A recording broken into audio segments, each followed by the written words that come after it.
안녕하세요. 맥키니 지혜투자 클럽입니다. 자, 셀틸은 유럽에서 이제 바이오시밀러 관련해서 대체 사용 관련되는 건장 기사가 이 장전에 났는데요. 자, 내일의 투자 전략까지 한번 살펴보도록 하겠습니다. 자, 내용을 뭐 좀 살펴보면요.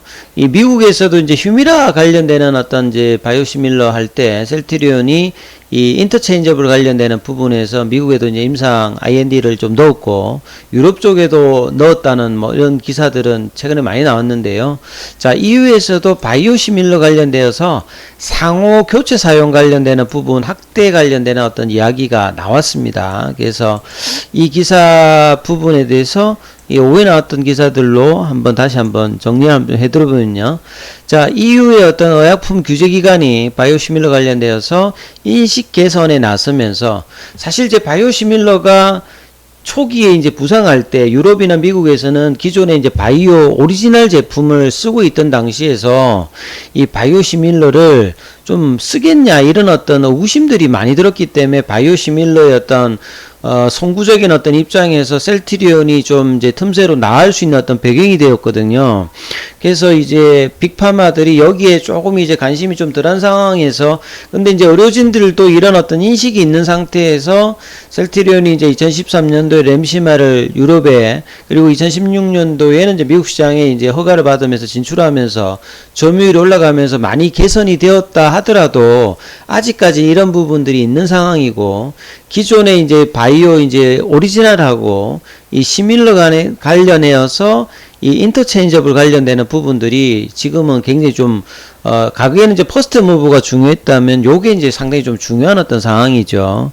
그래서 이제 19일날 현지의 유럽 EMA하고 EU 어떤 회원국의 어떤 의약품 규제 기관 정상회의에서 EU에서 승인했던 바이오시밀러가 오리지널 의약품 또는 다른 어떤 바이오시밀러하고 상호 교체되어서 사용될 수 있다는 것을 확인한 어떤 공동성명서를 발표했다는 겁니다. 그러면 사실 이제 바이오시밀러 입장에서는 이런 부분들이 더 호재가 되는 거죠. 기존에 이제 점유율을 높게 하고 있는 부분뿐만 아니라 이 오리지널 제품과 이렇게 상호 교체돼서 사용될 수 있다는 어떤 부분들을 이야기했다는 부분들은 상당히 뭐 긍정적인 어떤 부분을 봐야 되겠죠. 그래서 이제 의료 전문가에게 좀 더 이제 실전에서 이 처방을 하는 것들은 의사니까요. 명약성을 좀 더 제공해서 규제기관에서 이렇게 될 수 있어도 실제 이제 처방을 하는 의료진들이 이제 이 부분들을 원활하게 해야 국가 간의 어떤 재정적인 어떤 부분이라든지 시밀러 관련된 확산에서 좀 더 도움이 되겠죠. 그래서 이번 이제 성명 관련되는 부분에서 셀트리온 헬스케어 관계자가 이제 이 내용이 좀 용어를 구분할 필요가 있다 이렇게 좀 이야기를 했습니다. 자, 미국의 FDA에서 인정하는 이제 인터체인저블 같은 경우에는 이제 약국에서 약사가 이 이제 오리지널 제 의약품을 의사의 의견 없이 다른 의약품으로 조제할 수 있다. 이 말은 이제 이런 말이죠. 오리지널을 이제 처방을 했는데 바이오시밀러 중에서 FDA에 인터체인저블 허가를 받았다, 승인을 받았다라고 하면 그 오리지널 의약품을 이제 그 인터체인저블 바이오시밀러로 대체 조절을 할 수 있다. 이런 어떤 개념이라고 한다면 유럽에서 말하는 이번 이제 인터체인저블 인전은 기존에 이제 바이오시밀러 간에 이제 허용되던 스위칭 있잖아요. 그러니까 오리지널 의약품 대신에 이제 바이오시밀러를 처방할 수 있다. 요런 어떤 스위칭 개념을 다시 한 번 더 확인시켜 준 것이다. 요렇게 지금 설명을 했습니다. 그래서 이제 미국과 달리 유럽 회원국 대부분이 의사의 상담 없이 이제 타 의약품을 조제하는 대체 조조가 이 금지되어 있는 어떤 상황이기 때문에 일부 회원국이 이제 정부 정책에 따라서 이제 바이오시밀러로 이제 스위칭 전략들을 일부 이루어지고 있는데 여기에 좀 더 이제 이유가 이 부분들을 조금 해줬기 때문에 이 바이오시밀러 관련되는 부분들을 이제 대체 처방을 하는 입장에서 스위칭 관련되는 부분들을 좀 더 확인시켜 줬기 때문에 좀 더 이제 확장해서 이제 좀 잘 될 수 있겠죠. 유럽에서는 이제 바이오시밀러 처방이 보편화되어 있습니다만 그럼에도 불구하고 이제 의료 전문가라든지 환자들이 이제 이 바이오 의약품에 대한 어떤 신뢰도라든지 이 부분에 대한 어떤 이제 뭐 이런 어떤 흐름이 있기 때문에 이 처방 관련되는 부분을 불안해할 수 있기 때문에 자, 이번 어떤 공동성 매수에서 좀 신뢰도를 높여줘서 스위칭을 하더라도 문제가 없다. 이런 어떤 인식 어떤 개선을 지금 이룬 부분이기 때문에 이제 이런 바이오시밀러 확장에서는 상당히 좀 좋은 어떤 제도적인 어떤 이제 뭐 기사들이 나왔다 이렇게 이제 보시면 되겠죠. 그리고 이제 셀트리온이 이 AB 프로 관련되는 부분에서 이제 이중항체 관련되는 부분, 허투 양성 치료 관련되는 부분에서 최근에 이제 셀트리온이 이중항체 관련되는 부분에서 이제 기사가 좀 나왔지 않습니까? 근데 통상 하는 이제 이렇게 이제 그 라이센스 인을 하게 되면 이 선급금 관련되는 부분을 주는데 이번에는 업프론트가 없죠.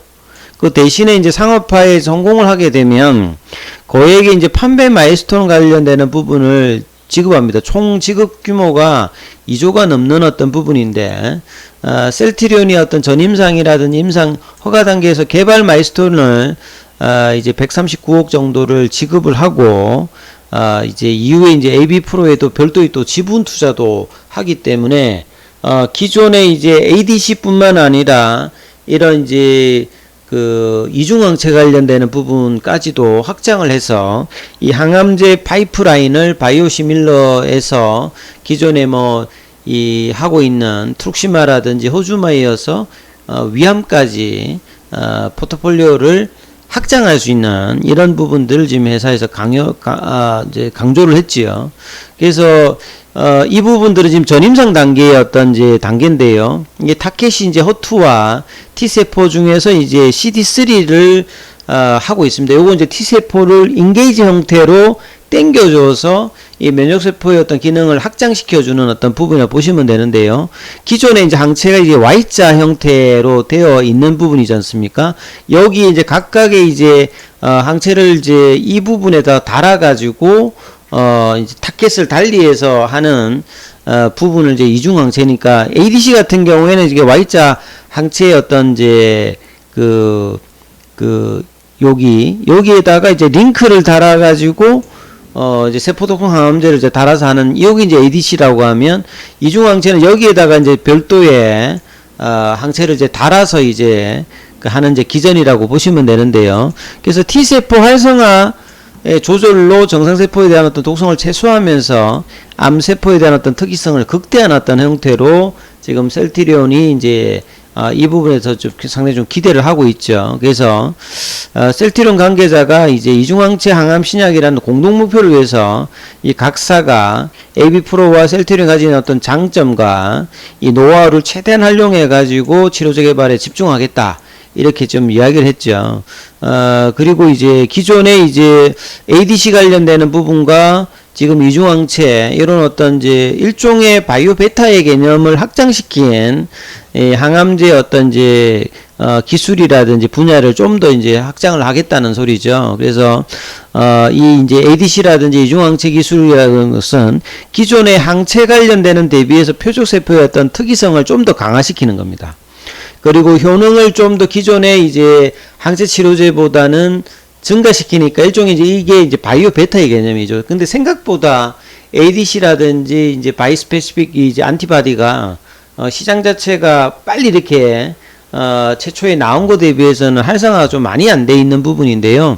그나마 이제 로슈의 이제 이 캐사일라 관련되는 부분, 요게 이제 뭐 유방암 관련되는 부분, 그 다음에 뭐 에너투라든지 이런 어떤 부분들이 이제 나오면서 좀 주목을 받고 있기 때문에 셀트리온도 이미 이제 영국의 이제 익수다 쪽에 이제 미래셋과 더불어서 이제 최대 지분을 확보한 상태에서 ADC 이제 치료제도 개발하고 있는 상태에서 이중항체까지 넣으면 코로나 이후에 이제 mRNA 관련된 어떤 플랫폼 기술의 확보에 더해서 향후에 이제 미래의 성장 관련된 어떤 기술의 확장들은 계속하고 있기 때문에 이런 부분들이 이제 주가 측면에서는 장기적으로는 좀 중요하다 이렇게 보여집니다.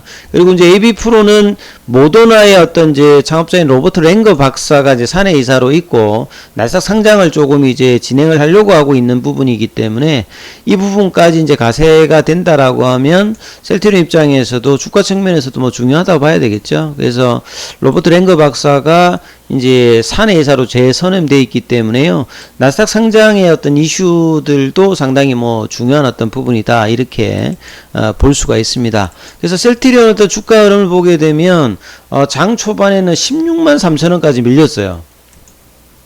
사실 이제 보시게 되면 지금 ADX 지표 자체가 이렇게 올라가고 있는 것은 하락의 속도가 지금 강해지고 있는 어떤 상황입니다. 그래서 오늘도 이제 16만 3천원까지 밀렸다가 일단은 양봉이 나오면서 시간에도 이제 좀 올라서 17만원대를 시간에는 좀 회복을 했습니다.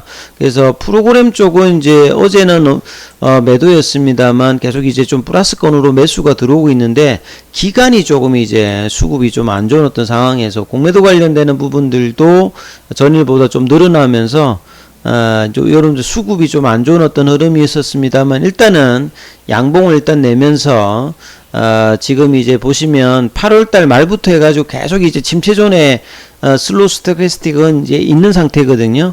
근데 외국인 보유 물량은 이렇게 떨어지는 가운데 좀 느리고 있다. 그래서 18만원대 이하는 조금 이제 다시 밸류에이션 매력이 늘어나면서 외국인들은 일단 비중을 늘려나가고 있는 흐름인데 빨리 이제 정상적으로 이제 18만원대, 20만원대 이 부분들을 회복을 이 9월달 조금 있으면 이제 사실 3분기 실적 관련되는 이야기들이 이제 나오는 어떤 지점이거든요.